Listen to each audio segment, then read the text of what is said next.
یہ مدارس، یہ مساجد اور خانقاہیں، یہ علم کے گہوارے اور تعلیم کے ادارے، یہ وہ مقام ہیں جنہیں دیکھ کر آنکھوں کو چین اور دل کو سکون حاصل ہوتا ہے۔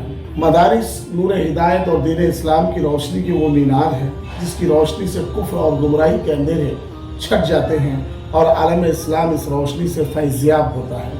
مدارس دین اسلام کے خلے اور رشد و ہدایت کا ذریعہ ہے۔ یہ مدارس عالمی نظام، ایمان و عمل، طریق انسانیت، صفت مسلمان، شعائر اسلام کا مرکز ہے۔ دینی مدارس کا اسلام کی بقا اور تحفظ میں بہت بڑا کردار ہے۔ یہی مدارس جہاں گمراہ انسانیت کے لیے ہدایت کا سرچشمہ ہے اور دین کی پناہگاہیں اور اشاعت دین کا بہت بڑا ذریعہ ہے۔ یقیناً تم واقف نہیں مدارس کی اہمیت و افادیت سے، لیکن تمہارا دشمن جانتا ہے کہ مدارس تمہارا قلب ایمان ہے۔ تمہارے مدارس پر پابندی لگائی جائے یا بند کر دیا جائے تو تمہارے دلوں سے ایمان بھی ختم ہو جائے۔ دوستو، آپ جانتے ہو بر صغیر ہند و پاک پر کم و بیش 300 سال سے ان مدارس نے اسلام پر بے پناہ احسان کیا ہے۔ 300 سال سے ان مدارس کو سرمایہ فراہم کرنے والا، مدد کرنے والا، امداد کرنے والا نہ کوئی حکمران ہے نہ کوئی ادارہ ہے۔ غریبوں کے چندے سے، عام لوگوں کی امداد سے مدارس چلتے ہیں۔ ان مدرسوں نے 300 سال سے دین بچا رکھا ہے۔ اگر آج ہماری پیشانیوں پر سجدے ہیں، چہروں پر داڑیاں ہیں، دلوں میں عشق رسول ہے تو یہ مدرسوں کا صدقہ ہے، ورنہ جن علاقوں میں مدرسوں کو ختم کیا گیا وہاں دین بھی ختم ہو گیا۔ مثال کے طور پر گزشتہ صدی کی ابتدا میں کمیونزم کا انقلاب برپا ہوا اور آدھی دنیا پر ان کا قبضہ ہوا۔ انہوں نے سمرقند، بخارا، تاشقند، ازبکستان، قزاقستان، تاجکستان، مشرقی یورپ میں یوگوسلاویہ، بلغاریہ، بلخان کی ریاستیں ہیں، البانیہ ہیں، ان پر ان کا کنٹرول ہوا۔ یہاں مدرسے بند کر دیے گئے۔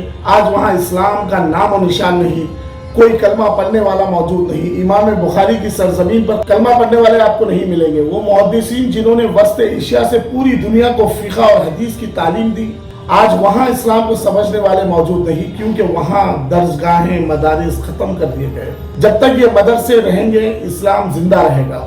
اس لیے ان مدارس کو چھوٹا یا کمتر مت سمجھیے، بلکہ ان مدرسوں کو اسلام کی روح اور اسلام کی زندگی تصور کیجیے، تعاون کیجیے، مدرسوں کے لیے امداد کریے، بلکہ ان مدارس کو اسلام کی روح اور اسلام کی زندگی تصور کیجیے، کیونکہ آپ جانتے ہیں اس میں غریبوں کے بچے ہی پڑھتے ہیں، سرمایہ داروں کے بچے اس میں نہیں پڑھیں گے۔ ہماری درسگاہوں میں بچے پڑھنے کم اور پڑھنے زیادہ آتے ہیں۔ آپ کے بچے دین حاصل کرنا کیوں نہیں چاہتے؟ مدارس میں داخلہ کیوں نہیں لیتے؟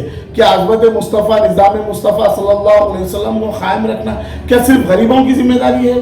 کیا یہ غریبوں کا کام ہے؟ کیا آپ کی ذمہ داری نہیں ہے کہ آپ اپنے بچوں کو دین پڑھائیں؟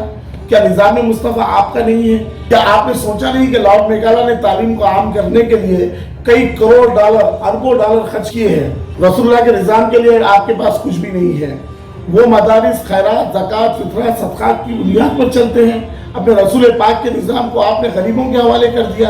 یہ تو اللہ کا احسان ہے کہ مساجد سے اذان سنائی دیتی ہے، باقاعدہ امامت کی جاتی ہے، مقتدی نماز پڑھتے ہیں، جنازے پڑھائے جاتے ہیں، تو یہ مدارس کا احسان ہے۔ تم نے دین کو فراموش کر دیا ہے، تم کو اعتراض مدارس سے ہے۔ یہ مدارس کی ہی برکت ہے، آج تم نماز پڑھتے ہو، قرآن پڑھتے ہو، ذکر اذکار کرتے ہو، اپنے دین اسلام پر اپنی زندگی گزارتے ہو۔ اگر مدارس نہ ہو تو تم کو یہ علم دین کہاں سے ملتا؟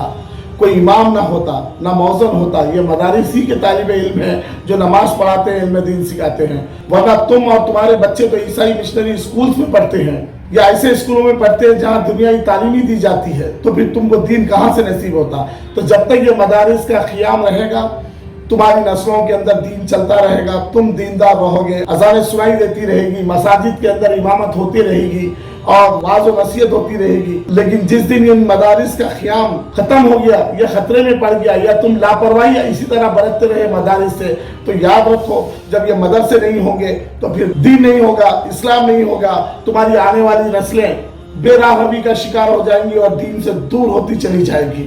اسی لیے مدارس کی اہمیت کو جاننا، سمجھنا، اس کا تعاون کرنا ہم سب کے لیے ضروری ہے۔ دیجیے اجازت ابراہیم کرار کو، خدا حافظ۔